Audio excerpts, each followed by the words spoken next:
Welcome to the D.Nixon Institute for Research and Cultural Enrichment Series. The D.Nixon series is made possible by the National Center for the Study of Civil Rights and African American Culture at Alabama State University, in keeping with its mission.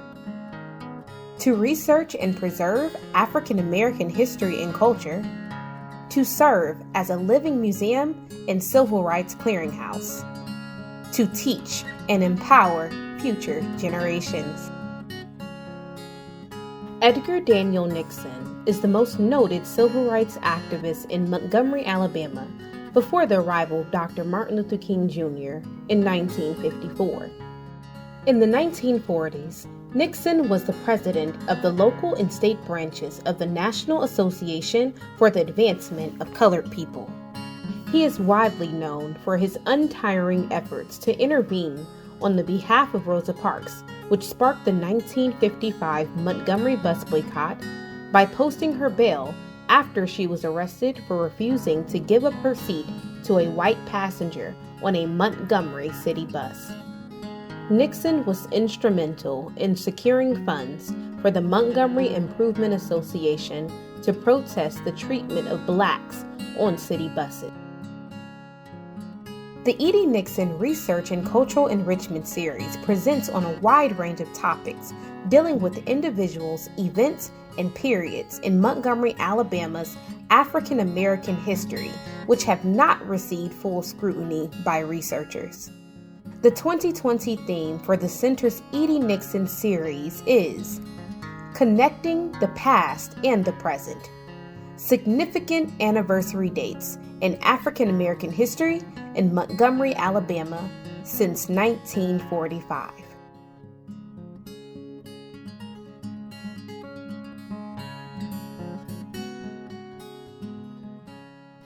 Hello. We bring you greetings on behalf of the National Center for the Study of Civil Rights and African American Culture at Alabama State University. We are happy to host this very special program today that speaks to our mission to serve as a research center, a living museum, and a repository of information relative to the study of civil rights and African American culture.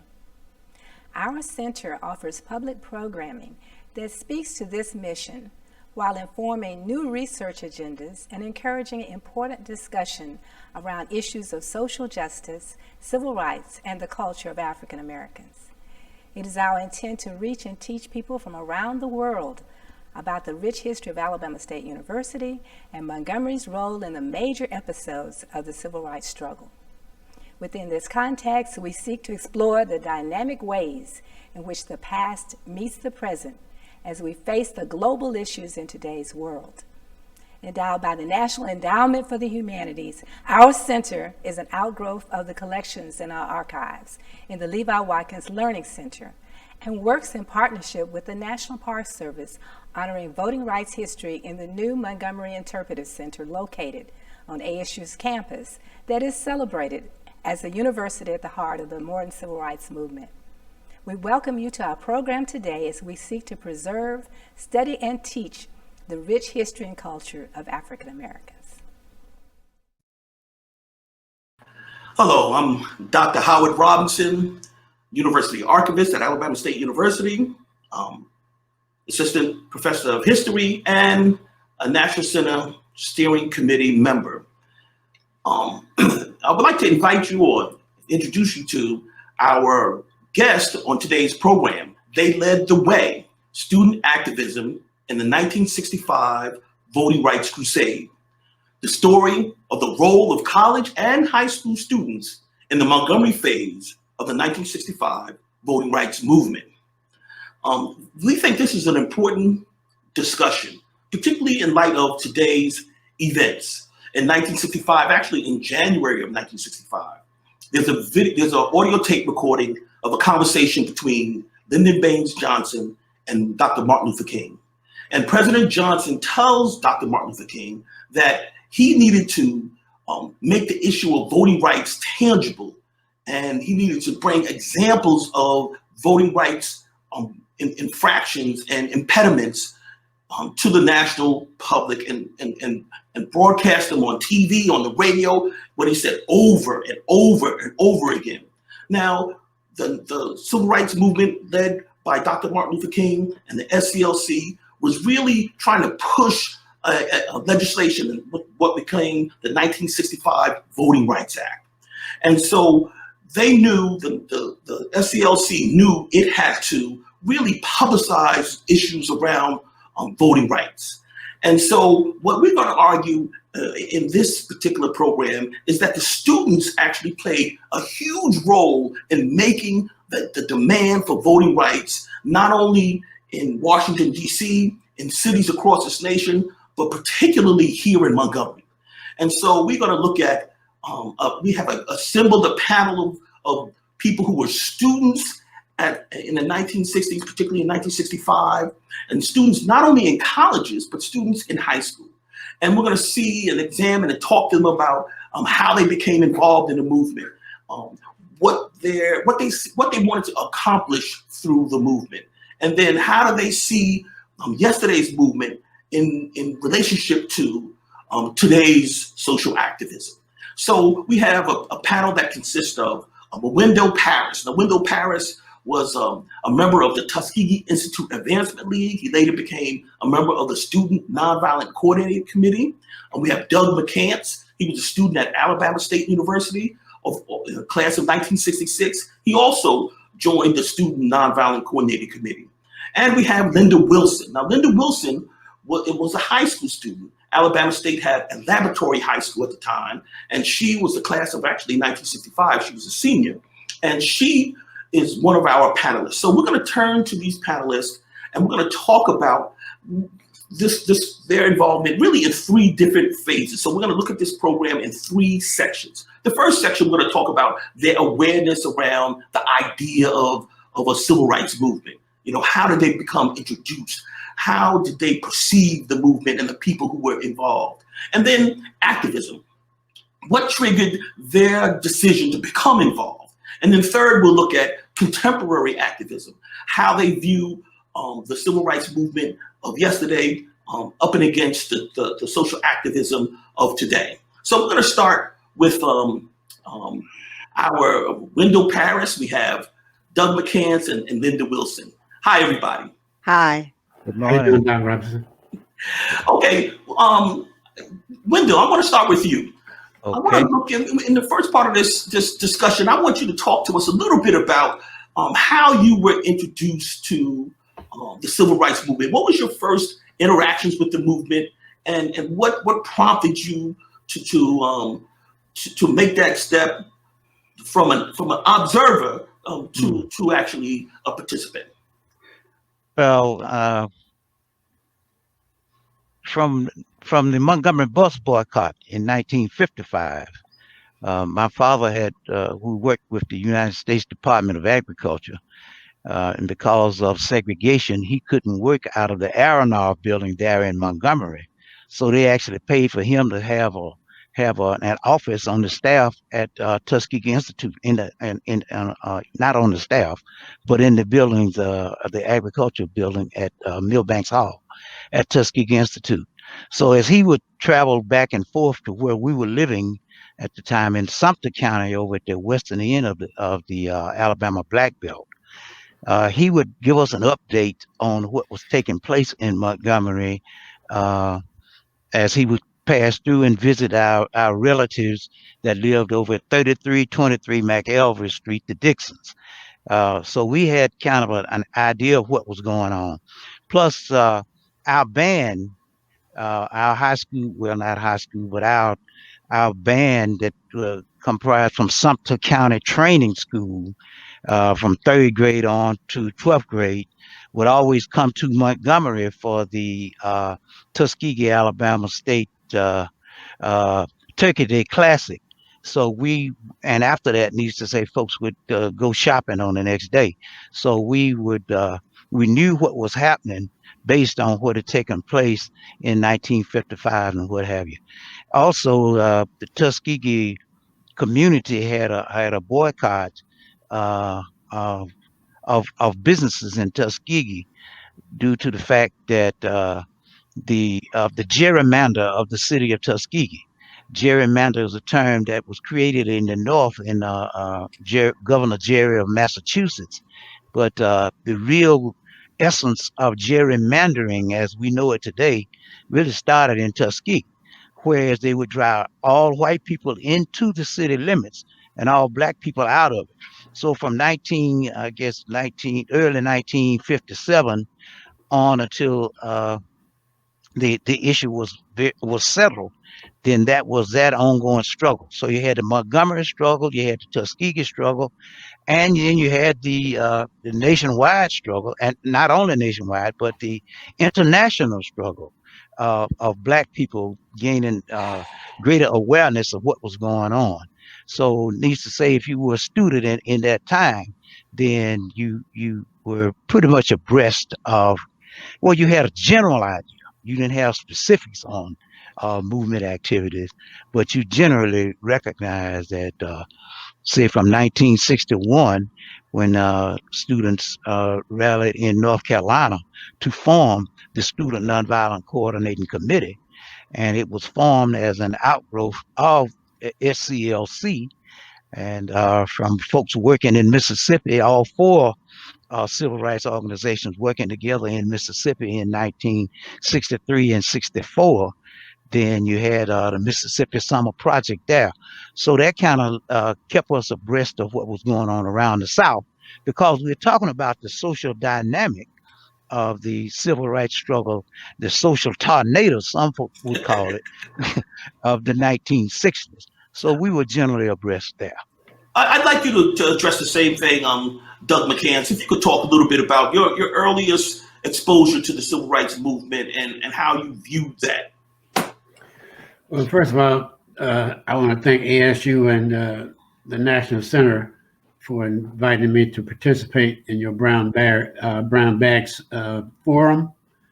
And having said that, to answer your question, I sort of had a different exposure to segregation and integration. Of course, the bus boycott, but that sort of kept me going and staying involved.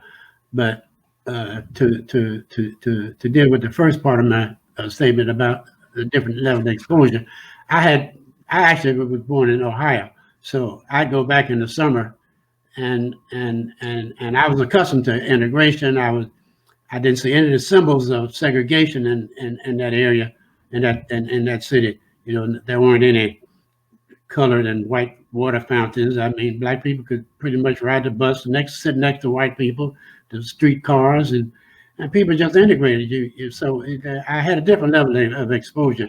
So I knew that at a young age, and bus boycott, I was about 12 years old. So anyway, that's how my first understanding and exposure to the difference. And I knew that there was certainly black people here in the South were certainly being treated, different than they were being treated in the North in certain respects. Segregation was there as well, but it wasn't obvious. There weren't any real symbols. So here you saw all the symbols and the people as well. So anyway, that's how I actually got exposed to an understanding, of segregation and et cetera. So your question was, how did I get involved? Well, actually, tell me a little bit about. So you were reared in Cincinnati. When did you come to Montgomery? Well, I came to Montgomery as a young kid, but I kept going back and forth in the summers to visit my family. My mother, my father, my brothers and sisters were there. So I naturally had the exposure, plus I went to school there for a while. Okay. But anyway, I got involved, sort of being in the right place at the wrong time. In the bus boycott, we had my relatives had a grocery store, a neighborhood grocery store. So just so happened during that time frame in November, I think it was 55, 56. That's when Joanne Robinson and others put out those flyers in it. So they would leave them, and they left them in the grocery store. So I had to pass them out in the neighborhood. I was out the next morning, encouraging people not to ride the bus and going to all the meetings, mass meetings, because they were right here in my neighborhood. Many of them are right up the street from where we lived. So that's how I kind of got involved in it right at that point. So I was just kind of in the right place. That's interesting because you say that in a sort of a matter of fact way, but there are a lot of young people who did not pass out flyers, who opted not to become involved. What about your mindset or exposure triggered something in you that said, I'm going to participate, in passing out these leaflets and encouraging people? Why would you say that you did that as opposed to other people who may have chosen not to? Well, I had some friends who were already working, with I guess wasn't MIA yet, but they were working within the NAACP, I think, where Rosa Parks, was engaged with them. I think as a secretary. There are some of the kids who worked with her were sent to this school in Tennessee. I forget the name of it. The Highlander Folk School. Highlander Folk School. So those people were my friends. I didn't actually go, but they were involved. So that sort of led me into it after my original exposure with the leaflets, and I would ride my bike around the neighborhood, passing them out and so forth. So that's pretty much how I got involved. I had my own connection by being in the right place, as well as my friends who were already, more involved than I was at the time. And Linda, let's turn to you. And if you could talk to us a little bit about being in high school and your exposure to the movement, and how did that work for you? Well, initially, I think the first thing that was when the bus boycott was, I don't think my parents were not the kind of parents that really had conversations about black and white. I think the idea was that they were sheltering us because those were the kind of parents they were. And then from the age of 2, I was attending school at Alabama State, starting with the nursery kindergarten, moving to the elementary school and the high school. And in that school, they never talked about race at all. They never referred to us as what little black children had to do. It was be all you can be. Which subliminally, you could hear your parents talking about things like they bombed King's house last night. So you could hear the conversations. And I, on many occasions, rode with my mother or my father when they did transportation for people. And I would ask questions like, for example, when we would take Miss Anna, who was my next door neighbor, I said, Mother, why didn't you take her all the way to the house? For some reason, we had to take them to a certain point, let them off, and they would walk the rest of the way. And so those are things I was asking questions because we knew that was black and that was white. But it wasn't really at 8 years old. It wasn't that serious for us because we were sheltered. I think my biggest problem when the situation became so egregious to me was when those little girls got bombed in that church. By that time, I'm 16 years old. And so now I'm saying, why are people doing this? And I'm asking questions. And I'm discussing. And I'm discussing. And then media is there. Now we have televisions. So you're seeing the hoses and the dogs, and you're seeing them being placed on children in Birmingham. And now you become incensed because now you are now saying, that's us. That's children. Those are high school students. Those are children. And so now you're incensed because you're in high school now. You're 16 years old, and that could be you. And I think the time when I really, really got involved, on Dorsey Street, there was a meeting building, and I think it was an MIA meeting building on Dorsey Street. We had a friend whose name was May. She lived across the street from that building. And there was a group of us that always hung together, and we happened to be at her house that day. And her mother, Mrs. Carter, Bertha Carter, was in every movement you could think of. And she let us know there's a meeting across that street. You all need to go because they're having high school students that day. And when I learned about the inequities in education. Because see, I wasn't used to that. I grew up on Alabama State College campus. That education availed me of a lot of things, and we were able to compete nationally. So when I understood that students didn't have libraries, they didn't have books, they didn't have supplies, I think one by one we all began to speak at that very meeting.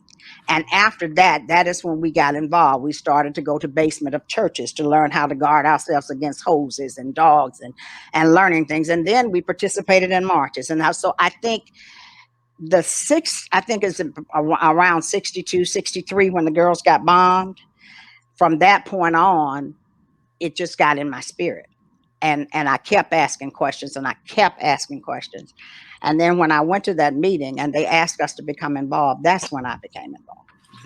You know, Wendell, you mentioned a number of organizations. I know Doug McCann, you mentioned the Montgomery Improvement Association and the NAACP, like you said, that they had a youth committee or youth council in Montgomery. But Wendell, you also were involved with the Tuskegee Institute Advancement League. Mm-hmm. And could you talk to us about how you were introduced to that organization, and then in a more specific sense, how you were introduced to the organization? In a more general sense, how do you see the importance of organization as a part of movement building and the civil rights movement? Mm-hmm. Well, as I mentioned, things were going on around the South, especially, where folks were sitting in, wading in, sleeping in, all kinds of protest movements were going on. And really, there was a meeting in Tuskegee at the Greenwood Missionary Baptist Church, where some of the students from Alabama State, as well as students from Tuskegee Institute, came together. I don't know what we were. I don't remember the specific issues that prompted the meeting at that time. But as a result of that meeting and us looking at how we could, what I remember clearly, folks said, well, we may be rivals on the football field, Alabama State playing Tuskegee.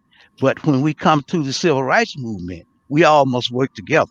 So we saw the necessity of not only working across, county lines and state lines, but we saw the necessity of forming our own organization. The organization that we formed, the Tuskegee Institute Advancement League, got started around 1964. And we were just meeting and what have you, and looking at movements in other communities. And lo and behold, the Perry County Civic League over in Marion, Alabama, had won the right to vote through a federal court order. And this federal court order said all residents, black people in Perry County, had the right to register to vote. And needs to say the registrars, the board of registrars in Perry County, Alabama, said to them, we don't care what court or who told you you had the right to vote. You cannot get registered to vote in Perry County. So that is why when we talk about the Selma and Montgomery March, it didn't really start in Selma. It started in Perry County, and it came as a result of the organizational effort of the local group called the Perry County Civic League. So here we were now organizing our student organization. There were organizations of grown-ups in Tuskegee. The Tuskegee Civic Association had brought the suit because of around the gerrymandering issue that I mentioned earlier. But Gomillion versus Lightfoot, Charles Gomillion. Yeah, Gomillion versus Lightfoot. In fact, Dr. Gomillion was a dean on the campus at Tuskegee. So needs to say that was that energy around that, as well as we were watching the movement itself. And then 8 of our students at Tuskegee were arrested in Selma. And one of those, well, several of those that were arrested were very good friends of mine.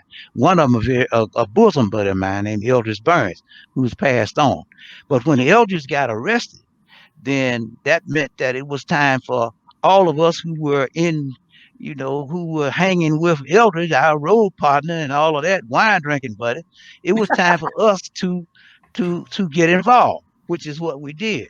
So the Tuskegee Institute Advancement League was formed, TILE as we call it, to look at those types of issues, to look at not only the civil rights struggle in Alabama and in the South, but to look nationally and to look internationally at what was going on. SNCC had met with a group of folk. No, not a group. Had met with Oginga Odinga, who was like the vice chair of the nation of Kenya. Kenya had gotten its independence probably around the 1960 or 61 or something like that. And so when SNCC went down to visit Mr. Oginga Odinga in Atlanta, Georgia, then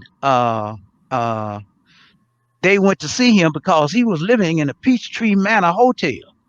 And they have these black folk from foreign countries who could come and live under these integrated conditions. And here we were, been living right there next to them and serving them all of our life, and we couldn't go to the Peachtree Manor. So SNCC went down to the Peachtree Manor to see Oginga Odinga. And they got out there, and Mr. Odinga found out there were some students outside that were anxious to talk to him. So he came out to see them. And when he came out, he made the statement, Uhuru Sasa. That translates freedom now. So he actually joined the pickets of the students that were outside the hotel. So I'm saying all of these things were happening all at the same time. And here we were that were studying this stuff. Not only we were looking at Jomo Kenyatta and the Mau Maus who violently took control of their government, but then Kwame Nkrumah in Ghana was where they had a nonviolent movement there, and Dr. King had participated in that in the celebration of the independence of Ghana. So here were folks all around us, nations, independent black nations coming to fruition and taking control of their own destinies. So it was time for us to start to do the same thing. So when the movement kicked off in Selma, in Marion and then into Selma, and the students were our buddies and my bosom buddies arrested in Selma, it certainly was time for me to get into action then. It's interesting because maybe I wasn't as clear as I should have been, but one of the reasons that we bring you all together here, one person from a high school involvement, another person from Alabama State University, and then you, Wendell Parrish from Tuskegee, is that you all converged on Montgomery, in March of 1965, and at the height of the Voting Rights Campaign of 1965. And I want to transition and look a little bit at that episode, particularly, and I want to start with Doug McCants. If you could talk to Doug McCants a little bit about how you become aware of what's happening in 1965, and the student component of the protests that are going to take place, really for almost a 2-week period between Bloody Sunday and the culmination of the march, and even after the culmination of the march on March 25th, 1965. So could you talk to us a little bit about how, at Alabama State University, you were drawn into this protest that took place, on campus and throughout the community between campus and downtown Montgomery? Well, we were having demonstrations at Alabama State at the time, and we also were engaged with demonstrations around the voting rights movement. And students were, we might not be remiss if I don't mention the fact that Dr. Gwendolyn Patton, who was a student government president at Tuskegee Institute at the time, she also brought a bunch of kids here, and she had been working. As a matter of fact, I don't know if you can see this, but this is her book. Yes, Race to Freedom. By Race to Freedom. Yeah, she was. I'm sorry she's not here to autograph it, but she made certain that I got a copy of this book, and sent her a bookmark, to her lifelong friend Doug McCann. So she has struggled in the last year of her life, making certain that she got the manuscripts and everything completed. So now, 2 years after her death, here we go with the book. The book is available now. So anyway, we can't leave her out. She brought I don't know how many kids from Tuskegee here during one of the marches. SNCC was already here. I've been working with SNCC at ASU. We had one guy that was with us all the time, Larry Fox. He was the legal person for them. So anything that was going on that we like a march of some sort or any demonstration, he was always there giving us advice. And of course, SNCC was always militant. So, and many times, That's true. yeah, and many times some of those demonstrations got out of hand because SNCC had provocateurs, Yeah. How did your early activism, translate to involvement with SNCC? How specifically did that happen? At Alabama State, you talk about Fox. Were there other people, and how did you and why did you become involved really much more intricately and much more personally than many other students did? Well, I sort of got involved because I was an advanced student from the two, that is the two of the students that actually were going around at the time on campus trying to, get people interested in their complaints. I knew more about their complaints by being an advanced, being what can I say? In other words, yeah, I was upperclassman. I couldn't get that out. Thank you. And so that's how I saw them, and so I engaged them, and we started to talk about it, and then we started making speeches all around the campus, and of course, a lot of the things that we were, the aggravation we had about the administration had a lot to do with how we felt we were being treated, with those segregated, with regard to segregation, and how the school was being shortchanged, in terms of dollar support from the state, as well as many issues around the campus. One of the main issues that you find in all demonstrations on college campuses, is always present. They don't like the food, and so that was one of the issues. And they didn't like the nutrition and this, and they didn't like the type of food they were getting. But that was just part of it. There was administrative issues, trying to get in school, not being in school, trying to get financial assistance, and just staying constantly something was going on that kept the students sort of in limbo in terms of what their status was. Am I graduating this year, or am I in class? That's interesting because what you're talking about is that the students were not only fighting issues, the larger issues of segregation and discrimination in the large community, but were also organized around issues that were specific to Alabama State and to college students. Of course, the HBCUs and Alabama State in particular at that time were underfunded, just as they are today. Nothing really has changed, but but the voting rights issues was there, and demonstrations were going on all over the country, particularly in the South. We were, in fact, the leaders in that regard. Most of the kids from the North would come down here to support us, but you could just, it was just there. You couldn't get around it, and ASU, the issues there just kind of fell in line, and so we just kind of, SNCC was there for, with us, and they came on campus once we started, but we had already had exposure to SCLC.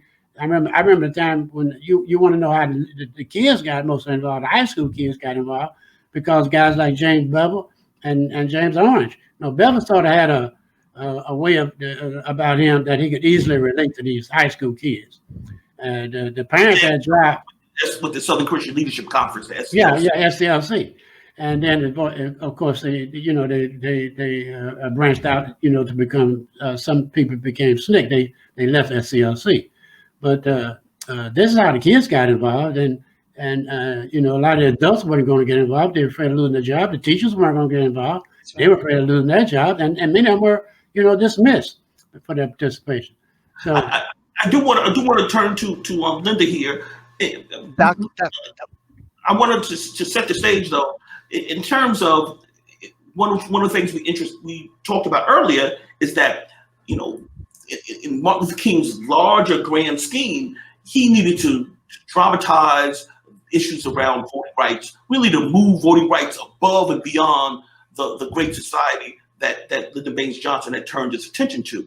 And so we have students, and Doug McCann's talked a little bit about the students coming from Tuskegee, and I'd like to get a little more of that, but you had almost 800 students come to town from Tuskegee. You had thousands of students on spring break from all over the nation descend on Montgomery. You had another really almost 14,000 students go to Washington, D.C. and protest day and night at Lafayette Park across the street from the Capitol. And then you had students protesting all over the nation. But what was happening in Montgomery was special. It was really the epicenter of the voting rights campaign. And so many times we talk about the college students who participated, but high school students, not only in Montgomery, but all throughout the nation, were also active. And so one of the reasons why we wanted Linda Wilson to be here is to talk about how she specifically became involved in the protests that occurred, you know, in Montgomery around the Selma Montgomery March and the various sub marches or smaller marches that occurred around the state capitol, around Alabama State University. So if you could talk to us a little bit about, you know, your friends and your involvement. Well, as I was telling you before, that first meeting started a series of meetings for us. And then there was one, if I might talk about, that was really significant to us, because that was the time when they were encouraging high school students that we were going to walk out of school in the middle of the day. And so we were to be listening for the freedom songs as they came through our hallways, and we were to get up at that minute and walk out of the door. Now, what I can hear from the beginning of that day was my mother saying, "Don't you walk out of that school." And I think she was just as fearful as she could be. Linda, I am telling you, don't walk out of school. Well, this is the time that I made the autonomous decision to disobey my mother. And we heard the songs coming through, and we immediately just got up, went into the hallways, and we got into the march, and we started to walk out of school. And I think what pushed us hard was the song, "Ain't Gonna Let Nobody Turn Us Around." And we started to sing in that song, "Ain't Gonna Let Nobody Turn Me Around, Turn Me Around." And we kept marching, and we were marching. We walked out of school. I think we went over on Alabama State College campus to round up some more students at Alabama State College campus. So I politely stepped out of the line when they went through the University Center and stepped back in the line when they came back, because my mother directed the University Center at Alabama State University, and I knew she would snatch me out of that line. And so we went, but we were stopped on the corner of Decatur Street and Washington on that day. And the police surrounded us. And it just happened that we were on both sides of the street. Now, as long as you're on the sidewalk, there is nothing that they can do to you. But and then all of a sudden, my friend was sitting there. She said, they called me Linda Kins. They said, "Linda Kins, you smell something?" I said, "I do."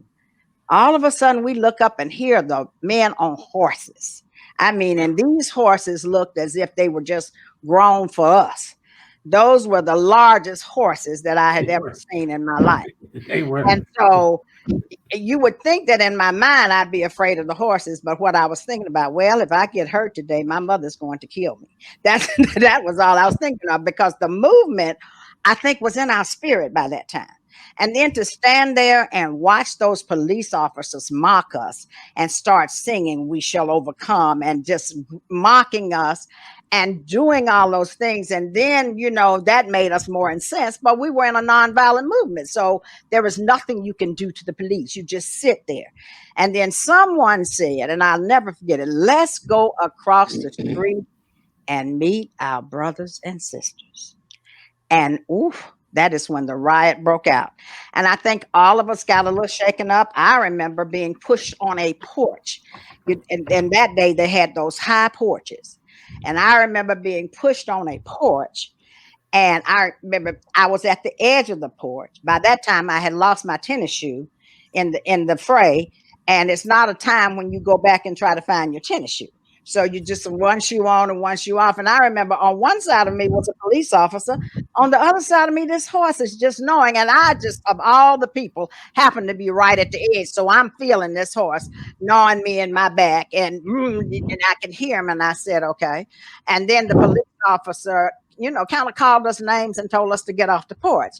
But one of my friends who will remain nameless, so they may still be looking for him now, so I don't want to call his name. But there was a lady that came to the door with a knife, a huge knife, and he politely got her back in her home.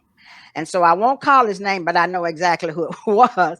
But that was the thing that saved some of us from probably being stabbed or cut by her, because we were on her porch. And during that time, that area was a white area, predominantly a white area. So she came to the porch. So I was pushed off the porch and I was walking back to the school. Luckily, they didn't arrest any of us that day. I was surprised, but I was walking back to the school and this white guy came behind me and I turned around and his head was just bloody. And I said, "Oh my God, you're hurt." He said, "That's the advantage of having a hard head." And I said, "You don't even have to be out here. You don't even have to be out here." That's when you recognize that it was not just us. There were whites that were participating with us in that movement. And I remember when I got back to campus and I was looking at our teachers, and little did we know until later that they couldn't walk out because of their jobs. We didn't know that. And they're looking at, "Did you get hurt? Are you okay?" And I'm thinking, why didn't you come with us? That was in my thought. And then the other thought process was that I've got to go home to my mother. But what happened when I got there, she really started fussing. And my dad, for the first time, took a real stand. He said, "Grace, hush. We cannot find out what happened to the child unless you let her talk."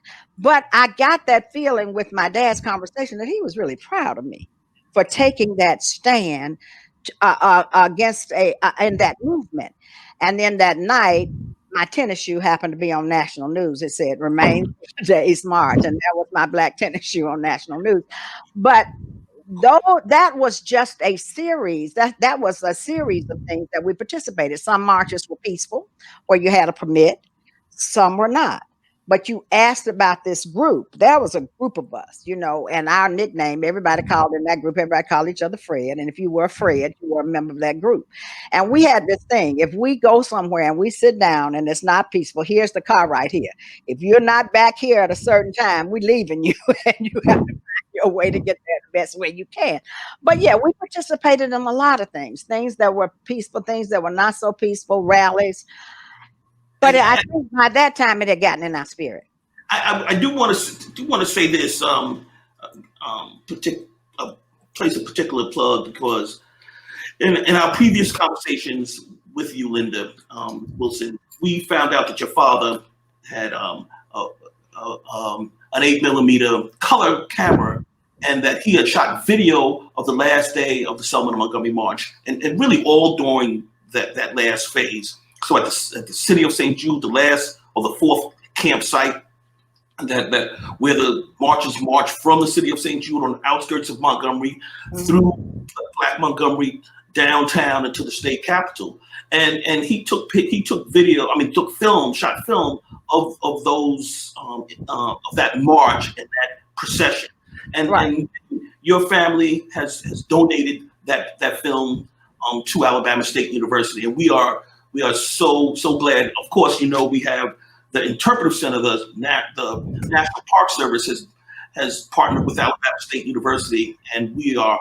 operating an Interpretive Center that celebrates that 1965 Voting Rights March and the National Historic Trail from Selma, the 54 miles to Montgomery. There's 3 interpretive centers, and there's one here at Alabama State University. But I want to turn to Wendell Paris because you were part of that Tuskegee group, and that came in hundreds, almost 800 from what I understand, came from Tuskegee to Montgomery to participate in some of the protests here in Montgomery. Could you talk a little bit just quickly talk a little bit about how you got to Montgomery and a little bit about that group and their experience? Okay, but before we do that, I think it would be remiss if we didn't say here that people were being killed. That the Selma to Montgomery March, as we know it, basically comes from the fact that Jimmy Lee Jackson was killed in Marion, Alabama. Exactly. Why was he killed? Because George Wallace, who was the governor of the state of Alabama, issued an order for the state troopers to kill somebody to stop what was going on in Perry County, because those people were protesting the fact that they couldn't get registered to vote. Now, that wasn't the first time that George Wallace had called for the killing of folks. He said to the New York Times, is reported in either late August or early September 1963, that what needed to happen in Birmingham was to have some first-class funerals. And about 3 weeks after he said that, is when they bombed the church, 16th Avenue Baptist Church, and killed the 4 little girls. So killing was taking place all over, largely because the governor of the Alabama condoned it. So we were saying, the reason we were marching is that there was no protection coming at us from any source. Not from, you need to say from the local governments. They say they weren't going to do that. And the state government was altogether opposed to us. And the federal government itself was not doing what it was supposed to do to protect folks. So that's how we had to try to begin to protect ourselves. So when Tao, after Jimmy Lee Jackson was killed in Marion, and then the 8 students from Tuskegee were arrested in Selma, protesting what was going on there. Then when we brought the 800 students from Tuskegee came to Montgomery, we were here largely about a month before the march was coming from Selma to get to Montgomery, and there were constant demonstrations with Alabama State students and Tuskegee students all the way up until the time when the march did finally reach Montgomery. But we were there. We came in mass because we had just to the point where we couldn't accept anymore just people being killed at will and nothing being done about it. So that's basically what we were. We were fighting for the right to vote, yeah, but at the same time we had to say, this will not take place, George Wallace. You will not kill us, and there not be some political response to what is taking place as a result of what was going on here.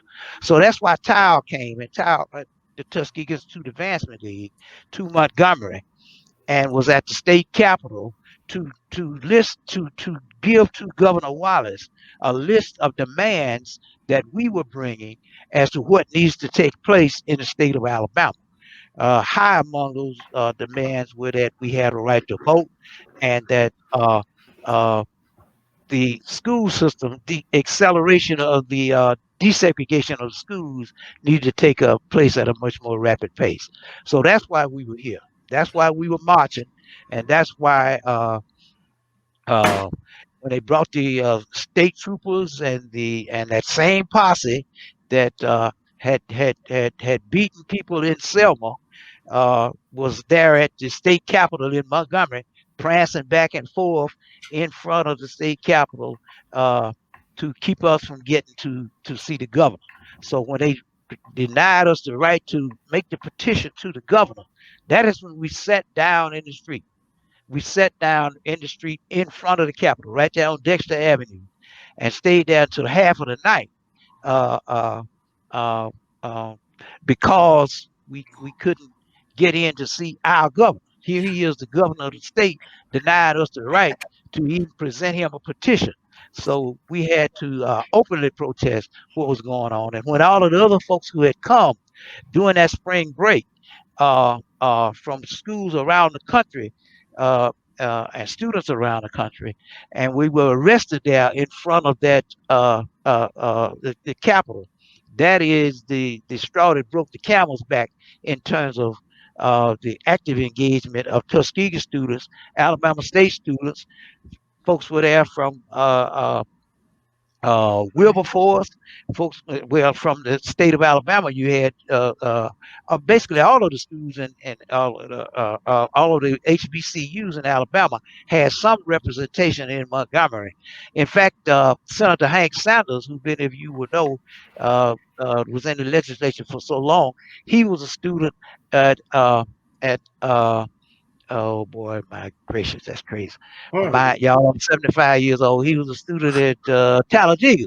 Okay. And so Talladega had a delegation down, as well as did other schools from around the state, but none with the level of participation as students from Alabama State and Tuskegee. You know what? And I want to turn our attention to the last phase of our program, and I want us to look a little bit at today's contemporary social activists or activism, and in comparison or juxtaposition against the activism of the 1950s and 1960s. And I'm going to open it up to any one of you all who want to talk about how you see what's happening today in relationship to what happened when you were active. And I say were active. I know some of you, I know you of course, Wendell, are still politically active. I know you support the candidacy I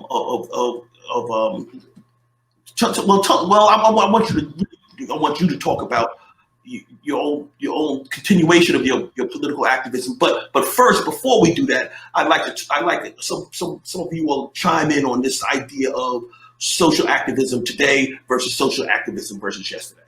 Well, from my perspective, you know, we were involved in all kinds of demonstrations, sit-ins, and that goes for lunch counters and so forth. When in the early beginnings of the movement, and church mass meetings and organizations came about that had an awful lot of support during those days, especially from the bus boycott all the way up to the 65 voting rights movement. What I'm trying to say is, and what's different today is, I didn't think I'd ever live to see anything like this. Black Lives Matter movement going down Fifth Avenue, 10,000 on bicycles, and that was that motive type of demonstration. I thought that was interesting, and even though the majority of them were white, it didn't matter. You know, they still were protesting, and in New York at the time with the pathogens and so forth, you know, running wild, COVID-19 that is. But anyway, 10,000 bikers. You know, I never imagined a demonstration of that sort. So that's one for the history books. I guess others can talk about some other things that would maybe yes, they can relate to as well. I thought that was interesting. Yes, Linda. I think that this demonstration, the demonstrations now, have sort of a different flavor, if I might use that word to it. I'm looking at all people of all races and creeds, and coming together, and it's as if there is now a movement for all people that Black Lives Matter, and a lot of people I've talked with, like. White people say, well, all lives matter. Well, I think if we'd add that Black Lives Matter too, that TOO to the word, that's what that means. I don't think they understand that, but I think the people who are demonstrating do understand that. And I think this generation is probably more of a now generation. We were nonviolent, which they are having peaceful protests, but we had to take gradual steps to get to where we are today, which I'm just convinced that not as far as we should have been during this period. I still say what incensed me, and I think the worst thing was when the peaceful protesters were out there in front of the White House. And then here's the National Guard and all these people, and these people were not doing anything. But what really incensed me when I saw those horses come over there, I said, now, wait a minute. Are we back in the 60s again? Do you really need people on horses and all of these people to protect the president to walk across the street for a photo op? Is this what you need? So that demonstration of all of them, I think, incensed me more. But I am satisfied that globally, and I say all over the world, because these protests were not just in the United States. That's right. You know, they were in other countries.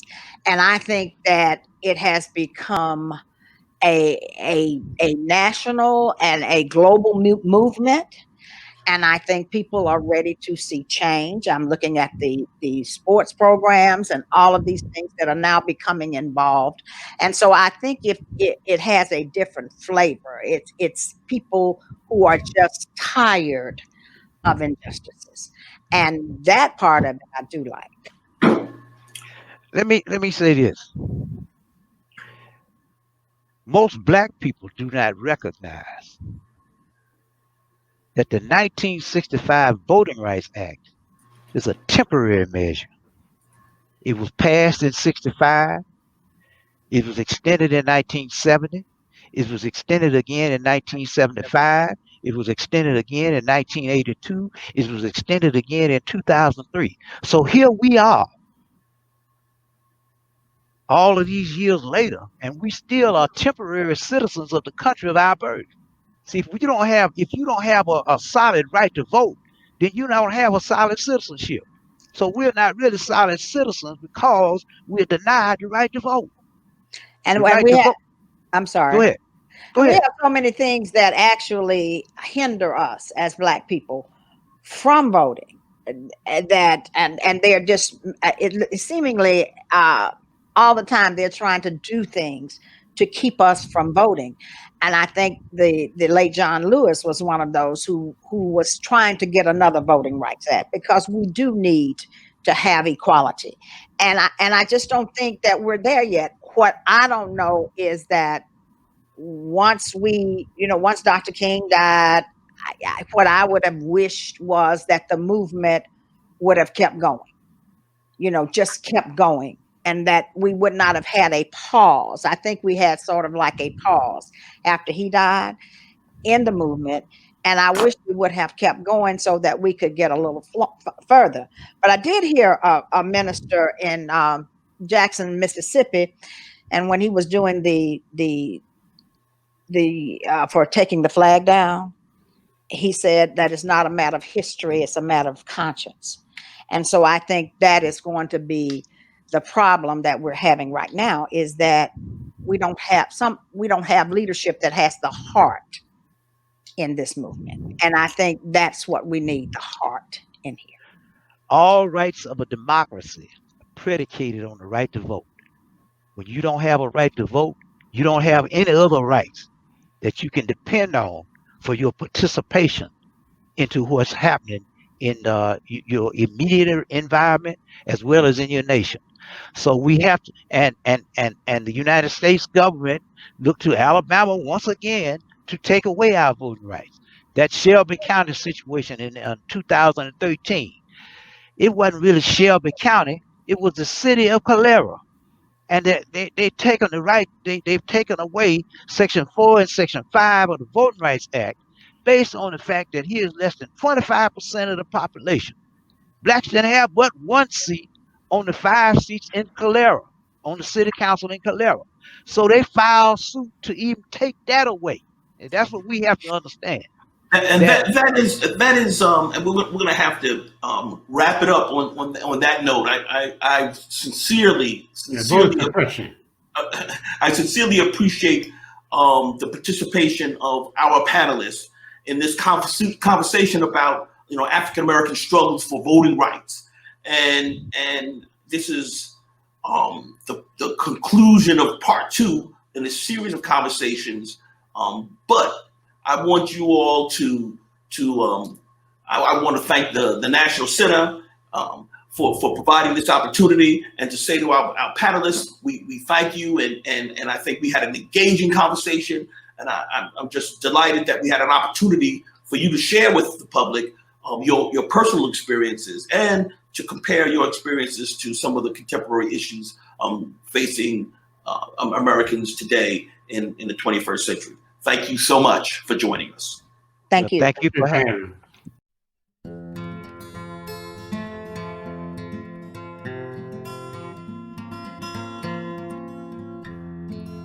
To stay abreast of our activities, follow us on Facebook at Civil Rights Center and check out our website, lib.alasu.edu/NATCNTR.